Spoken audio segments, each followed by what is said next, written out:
Hey everyone, Gian here of Gadget Pilipinas. Today I want to share my tech everyday carry that I keep in my bag when I'm on the go. I've got this Alpaca Bravo Sling Max V2 as my main bag. I have a video about this right over here. Now first up, I have here the GPD Win Mini 4. This is an ultra portable handheld gaming PC powered by an AMD Ryzen 7 8840U processor and packs a whopping 2 terabytes of storage. The 7-inch touchscreen display has a buttery smooth 120Hz refresh rate, which is, I believe, perfect for gaming. With a full QWERTY keyboard, gaming controls, and the ability to run full Windows, this little powerhouse lets me game and get real work done anywhere. Now, for almost a month now, I have been using this to play some of my favorite games. And when I need to edit something on our website, I've got a physical keyboard to use for added convenience. I also managed to dual boot this with Windows and Bazzite OS, similar to what I did to my Legion Go. Oh, and if you want to know more about my experience with Bazzite OS, check out my video right over here.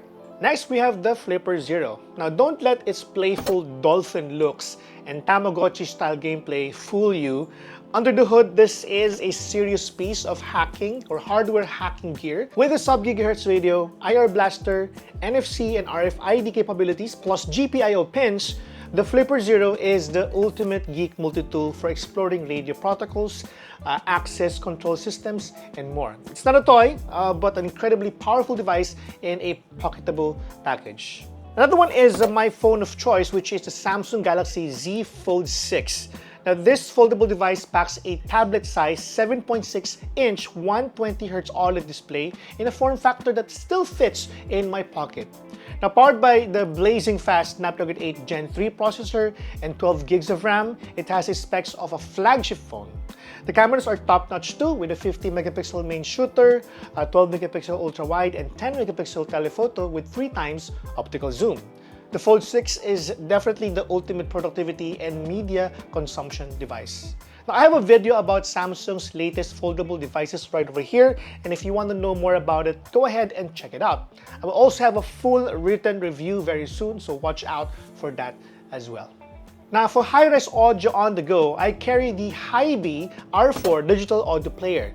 Now, with its 4 ES9018 C2M DAC chips paired with 4 OP amps, balanced 4.4mm and 3.5mm output, and support for every high-res codec under the sun, as far as I know, the R4 squeezes every last drop of detail out of my music collection.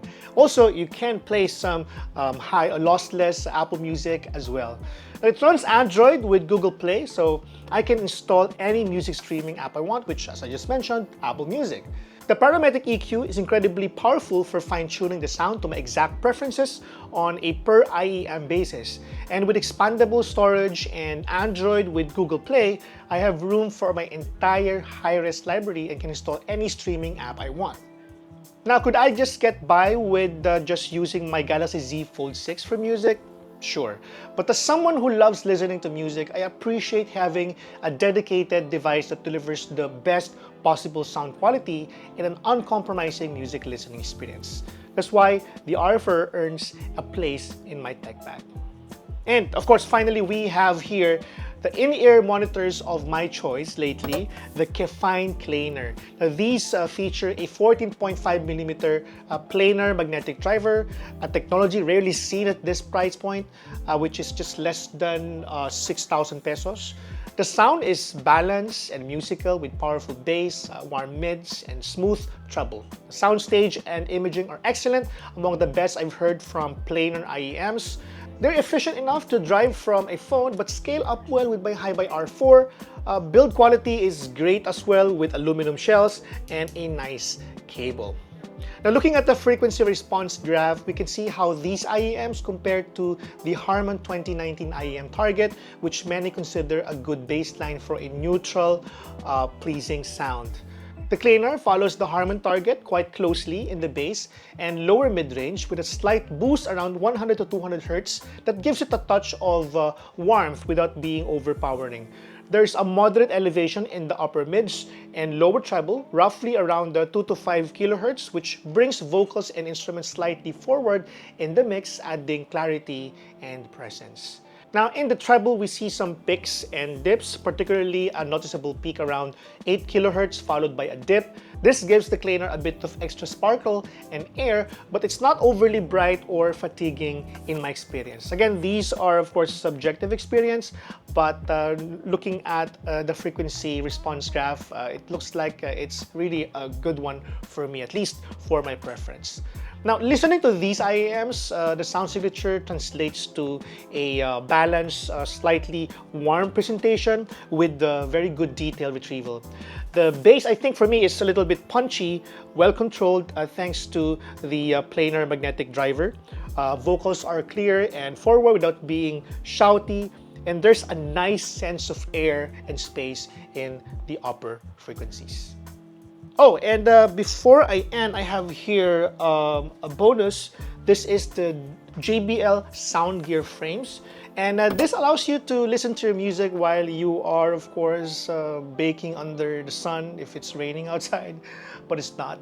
Anyway, you know what? The good thing here is that if you want this one and you're also looking for a smartphone, our friends from Honor are actually selling the Honor 200 and Honor 200 Pro.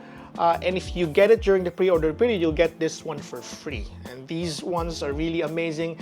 The volume can be a little bit better, but I think for me, the fact that you can replace the frames, the lens rather, with the prescription lenses, which is nice. My friend Mike Soon has a video about it. You can go and check it out. I really encourage you guys to check this out. And again, as I mentioned, if you're looking for a smartphone, you might as well check out Honor 200, Honor 200 Pro, where you get this one for free as part of the pre-order deal. All right, that's it for my tech bag dump. A Windows handle gaming PC. There's also a hacker multi-tool which you should use for good reasons. A foldable phone powerhouse, a high-res audio player, and a pair of planar and magnetic IAMs, plus the sound gear frames by JBL. With this kit, I believe I'm ready for anything from gaming to music to whatever I want to do. Let me know in the comments below what you think of my setup and what your own everyday carry tech essentials are. That's it for our video today. This has been Gian of Gadget Pilipinas. If you're new to the channel, I would love it if you can hit the subscribe button and notification bell. Thank you so much for watching, and I'll see you in the next video. Bye!